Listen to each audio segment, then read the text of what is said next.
સુરત મહાનગરપાલિકાના આરોગ્ય વિભાગે આઈસ્ક્રીમની 28 દુકાનોમાંથી લેવાયેલા નમૂનામાં 10ના રિપોર્ટ ફેલ આવ્યા છે.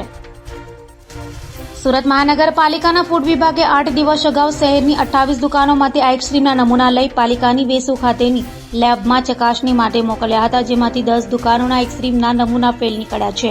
ખાસ કરીને આ નમૂનાઓમાં મિલ્ક ફેટ અને ટોટલ સોલિડની માત્રા ઓછી હોવાથી આવા આઈસ્ક્રીમ આરોગવાથી કોલેસ્ટ્રોલ વધીને પ્રેશર કે હાર્ટ એટેકની બીમારી થઈ શકે છે. આ 10 સંસ્થાઓમાંથી 87.5 કિલો જથ્થાનો નાશ કરાયો છે.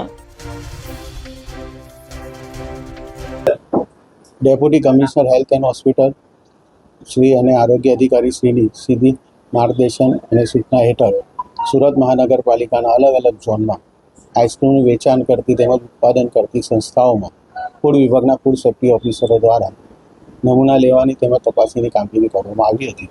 આ લગભગ 29 સંસ્થા જેવી હતી જેમાંથી નમૂના લેવામાં આવેલા હતા. તે નમૂનાઓમાંથી 10 સંસ્થાના નમૂનાઓ ધારાધોરણ મુજબનો માલુમ નહીં પડેલા.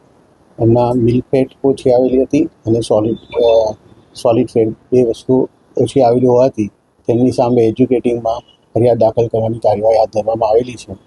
તેમજ ત્યાંથી લગભગ 80-79 જેવું આઈસ્ક્રીમનો નાશ કરવામાં આવેલો છે. સર, કેટલો હાનિકારક છે? એના જો બીજી કોઈ ફેટ ઉમેરેલી હોય તો લાંબે ગાળે શરીરને નુકસાન કરી શકે. મિલ્ક ફેટ ઓછી હતી અને ટોટલ સોલિડ જે હોય તે ઓછું હતું.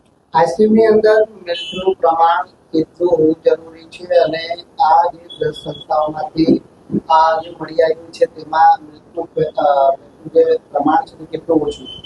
મિલ્ક ફેટ ઓછામાં ઓછી 10 હોવી જોઈએ, એનાથી પણ ઓછી આવેલી છે. એટલે એ નમૂનાઓ ધારાધોરણ મુજબ ન હોવાનું કહેવામાં. તેની કેટલી આડઅસર આવી પ્રકારની આઈસ્ક્રીમ આરોગવાની થઈ છે? એટલે અન્ય જો ફેટનો ઉમેરો હોય તો એમાં શારીરિક નુકસાન થઈ શકે. તો હવે લોકો પાસેથી ફેક છે અને કઈ રીતના પગલાં લેવાશે? એમની સામે એજ્યુકેટિંગમાં ફરિયાદ દાખલ કરવાની કાર્યવાહી હાથ ધરવામાં આવેલી છે. લાયસન્સ રદ થઈ શકે? ના, હમણાં જે થાય તે એજ્યુકેટિંગ ઓફિસર શ્રીના ઓર્ડર મુજબ થશે.